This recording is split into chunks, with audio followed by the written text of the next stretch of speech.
خاطب ہوں، آج میں تمام ثبوت آپ لوگوں کے سامنے لایا ہوں۔ گزشتہ روز ایک کمرشل ذاکر نے اسلام آباد میں سیدنا صدیق اکبر رضی اللہ تعالیٰ عنہ کی شان میں گستاخی کی۔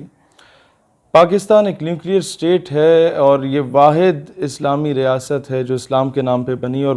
مسلمانوں کی واحد اٹامک پاور رکھنے والی یہ ریاست ہے، جس پہ اسرائیل، امریکہ، انڈیا اور تمام anti Pakistan, anti Islamic element جو دنیا میں کام کر رہے ہیں، ان کی حت الوسع کوشش ہے کہ پاکستان کو ڈی سٹیبلائز کیا جائے، پاکستان کو لسانیت کی بنیاد پہ تقسیم کیا جائے، پاکستان کو صوبائیت کی بنیاد پہ تقسیم کیا جائے اور پاکستان کو فرقہ وارانہ فسادات کی بھینٹ چڑھا دیا جائے۔ ایسے میں ہی کچھ ایسے تماش بین، ایسے لوفر لفنگے، ایسے بدذات اور ایسے ناجائز اولادیں پیدا کی جاتی ہیں جن کو بھیجا جاتا ہے مختلف جگہوں پہ فرقہ واریت پھیلانے میں اور پاکستان کے لوگوں کو آپس میں تقسیم کرنے میں اور مسلمانوں میں انتشار پھیلانے میں، مسلمانوں کی دل آزاری کرنے کے لیے ایسے لوگوں کو بھیجا جاتا ہے۔ اور اس کی سب سے بڑی وجہ کیا ہے؟ یہ گستاخی کیوں کی گئی؟ کیونکہ اس سے پہلے قانون عمل میں نہیں آیا۔ اس سے پہلے کئی کیسز رپورٹ کیے گئے، ایف آئی اے کے سائبر کرائم ونگ میں پاکستان ٹیلی کام اتھارٹی کو ساتھ بھیجا گیا، لنکس ان کے بلاک ہو جاتے ہیں، وہ لوگ پکڑے نہیں جاتے، ان کو پکڑنے سے پہلے ان تک رپورٹ پہنچ جاتی ہے کہ جناب آپ کے خلاف کارروائی ہو سکتی ہے، اپنے اکاؤنٹ بلاک کرو۔ وہ بلاک کر دیتے ہیں، ثبوت مٹ جاتے ہیں اور وہ لوگ باہر ہوتے ہیں، وہ آئی ڈی چینج کرتے ہیں اور پھر گستاخیاں کرتے ہیں اور پھر مسلمانوں کی دل آزاری ہوتی ہے، پھر سڑکیں بلاک ہوتی ہیں، پھر دھرنے ہوتے ہیں، پھر کہا جاتا ہے ملک کے معاشی استحصال میں ہے اور کوئی اس طرح کا خوشگوار واقعہ ہوتا ہے تو ہم ایف اے ٹی ایف کی زد میں بھی آ جاتے ہیں۔ اور ان ساری چیزوں کا ذمہ دار کون ہوتے ہیں؟ وہ لوگ ہوتے ہیں جو ان کو پروٹیکشن دے رہے ہوتے ہیں گورنمنٹ میں بیٹھ کے، وہ لوگ ہوتے ہیں جو ان کے خلاف قانونی کارروائی نہیں کرتے۔ سب سے پہلا کیس آپ کے سامنے لاتا ہوں جو گستاخ رسول کا، گستاخ صحابہ کا اور گستاخ اہل بیت کے تمام کیسز میں نے اکٹھے کیے، پچھلے 2 سال کے صرف میں آپ کو ڈیٹا دکھا رہا ہوں اور وہ بھی کچھ جو مجھ تک پہنچے۔ 1 مارچ 2019 کا یہ کیس ہے اور یہ ابھی تک اس پہ کوئی کارروائی نہیں کی گئی، اس بندے کو نہیں پکڑا گیا۔ دوسری جو درخواست جمع کرائی گئی تھی وہ 2 جنوری 2019 کا کیس ہے، 7-8 یوٹیوب کے لنکس یہاں پر دیے گئے تھے۔ وہ بندہ جو تھا وہ ابھی تک باہر ہے، اس کے خلاف کوئی میں نام اس لیے نہیں لے رہا کیونکہ یہ لوگ جن کے نام لیے جائیں گے ویڈیو میں، یہ پھر باہر اسائلم کے لیے اپلائی کر کے باہر دفع ہو جاتے ہیں اور امریکہ اور تمام ملک دشمن عناصر ان کو پال پوس کے بڑا کرتے ہیں، جس طرح قادیانیوں کے ساتھ ہوا، اسی طریقے کے دیگر کفار کے ساتھ بھی کیا جاتا ہے۔ اچھا، پھر تیسری درخواست جمع کرائی گئی 3 جنوری کو دوبارہ آئی اور اس میں یہ مزید یوٹیوب کے لنکس دکھائے گئے اور وہ سائن بھی ہو گیا، سیکشن آفیسر تک پہنچ بھی گیا، لیکن قانونی کارروائی نہیں کی گئی۔ پھر جناب اگلا کیس آپ کے پاس آتا ہے 21 مئی 2020 کا، جس میں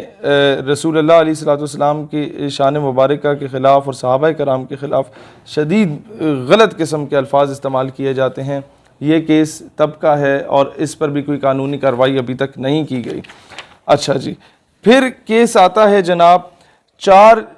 جون 2020 کا، جس میں یہ ساری چیزیں سامنے لائی جاتی۔ 298C کا کیس ہے، یہ جمع کرایا جاتا ہے بخدمت جناب چیئرمین پاکستان ٹیلی کمیونیکیشن اتھارٹی اسلام آباد اور اس کے بعد یہ ایف آئی اے کو جمع کرائی جاتی ہے اس کی کاپی۔ دونوں میں کسی قسم کا جو ہے وہ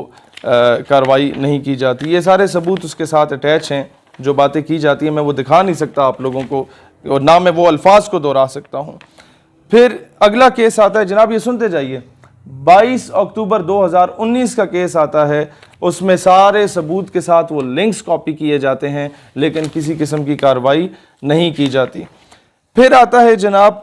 1 مارچ 2019 کا کیس، اس بندے کا جو کہ اپنا آئی ڈی کارڈ چینج کروا کے ملک سے باہر فرار ہو چکا ہے، باہر اسائلم لے چکا ہے۔ اس کا نام اگر میں لوں گا تو شاید اسے مزید اقوام متحدہ کی آڑ میں آ کے مزید جو ہے وہ کیے جائیں گے، لیکن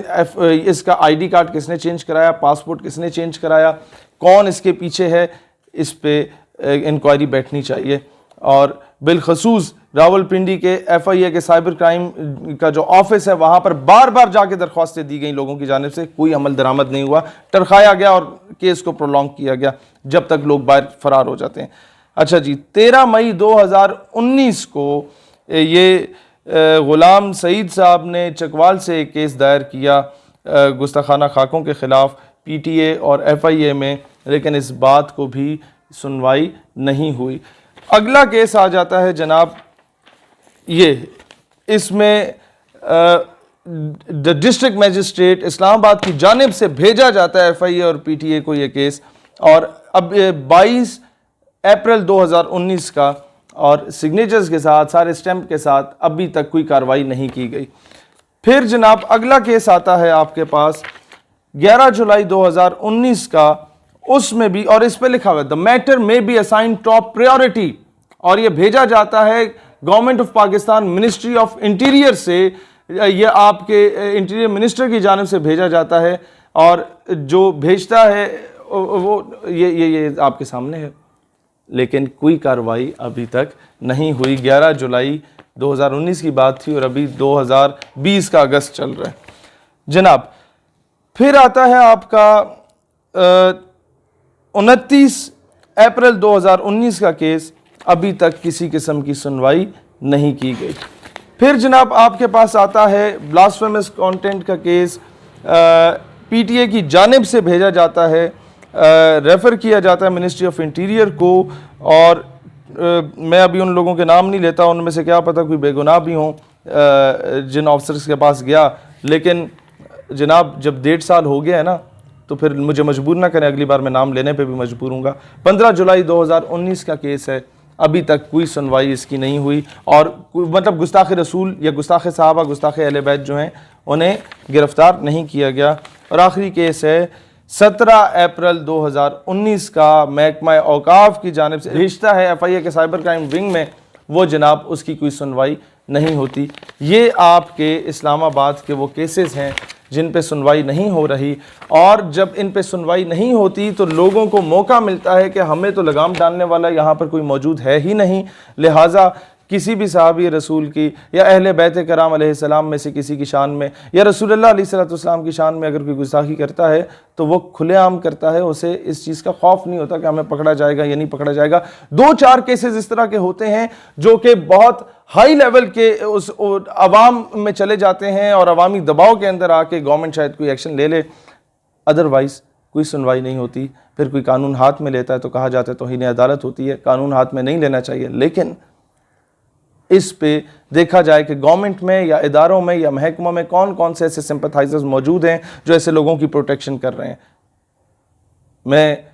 ہمیشہ یہ کوشش کروں گا پاکستان میں فرقہ واریت نہ پھیلے، مسلمان ایک ہو کے رہیں، کیونکہ پوری دنیا کے مسلمانوں کو آپ لوگوں سے امیدیں وابستہ ہیں۔ You are the only nuclear state, you are the only country after Medina Pak, the only homeland after Medina Pak which was made on the name of Islam۔